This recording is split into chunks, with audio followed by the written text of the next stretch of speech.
আসসালামু আলাইকুম রহমতুল্লাহ। মোবাইল ক্লিনিকের পক্ষ থেকে আরও একটা ভিডিও নিয়ে আসলাম। দেখতে পাচ্ছেন আমি এই মুহূর্তে একটা মোবাইলের ডিসপ্লে চেঞ্জ করতেছি, কিন্তু মূল ঘটনাটা বলি আপনাদেরকে। এই যে ডিসপ্লেটা লাগাচ্ছি দেখতে পাচ্ছেন, তো ডিসপ্লেটা কাস্টমারের খুব জরুরি।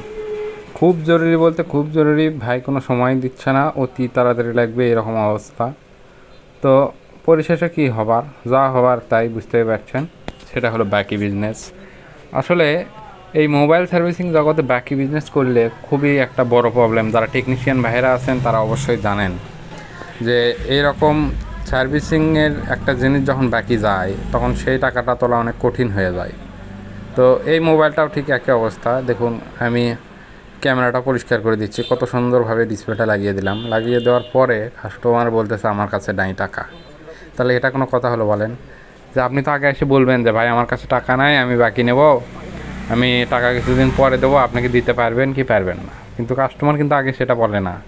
এটাও কিন্তু কাস্টমারদের এক ধরনের চালাকি। যেমন কাস্টমার কাজ করা কমপ্লিট, ডিসপ্লে লাগানো কমপ্লিট, সব কিছু কমপ্লিট, তারপরে বলতেছে ভাই আমার কাছে টাকা নেই। তো এই রকম কথা শোনার পরে কী রকম খারাপ লাগতে পারে আপনারা ভাবুন। যে তাও ঠিক আছে, কাস্টমারের মুখের জবানের যদি দাম থাকতো তাহলে অবশ্যই বুঝতে পারছেন। এই মোবাইলটা যে এত ছেঁচড়ামো করেছে কী বলবো আর, যে মানে প্রায় আমার অধিকাংশ কাস্টমারের কাছেই এইরকম সমস্ত জিনিসপত্র বাকি যায়।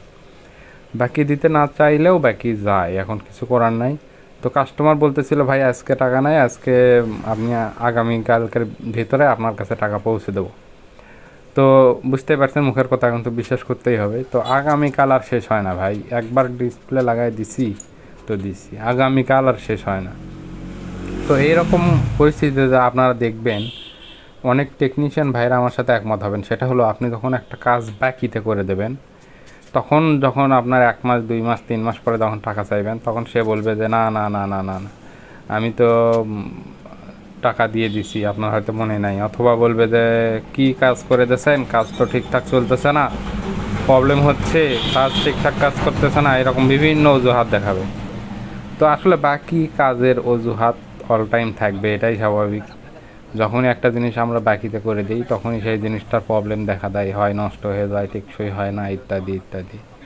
তো এইরকমই একটা কথাই আছে না যে টাকা ছাড়া কবিরাজি কাজে লাগে না, অর্থাৎ বিল ছাড়া কবিরাজির ধারাফুঁকও কাজ করে না। তাহলে মোবাইল সার্ভিসিং কীভাবে কাজ করবে বলুন? কথাটা অনেকটা খারাপ লাগলেও কিন্তু এটাই বাস্তব। যারা সাধারণ মানুষ আছেন, সব কাস্টমার কিন্তু এক না, অনেক কাস্টমার ভালোও আছেন, তারা হয়তো কাজের আগেই মূল্য পরিশোধ করে দেন। কিন্তু আমি তাদের কথা বলতেছি না, তো সবাই মন খারাপ করবেন না। এটা কিছু কিছু কাস্টমার এরকম থাকে যারা এরকম অল টাইম শুধু মানে ফাঁকি দেওয়ার জন্যই রেডি হয়ে থাকে। তো এরকম থাকবেই, সারা জীবনই থাকবে, এটাই স্বাভাবিক। এরই ভেতরেই দেখে শুনে সবচাইতে ভালো মানের সেবা মোবাইল ক্লিনিকে দেওয়া হয়। আপনারা চেষ্টা করবেন মোবাইল ক্লিনিকে এসে যাচাই করার, কারণ এখন বর্তমানে ধরুন এই যে ডিসপ্লে লাগাচ্ছি, ডিসপ্লেরও অনেক কোয়ালিটি পাওয়া যায়, নর্মাল কোয়ালিটি পাওয়া যায়, ভালো কোয়ালিটি পাওয়া যায়। তো এর ভিতরে যাচাই করে আপনার কাছে যেটা ভালো মনে হয় আপনি সেটা নিতে পারবেন। মোবাইল ক্লিনিকে যাবতীয় সকল প্রকার মোবাইলের সার্ভিসিং করা হয়। ইনশাল্লাহ যে কোনো সমস্যার সমাধান সঙ্গে সঙ্গেই দেওয়া যাবে।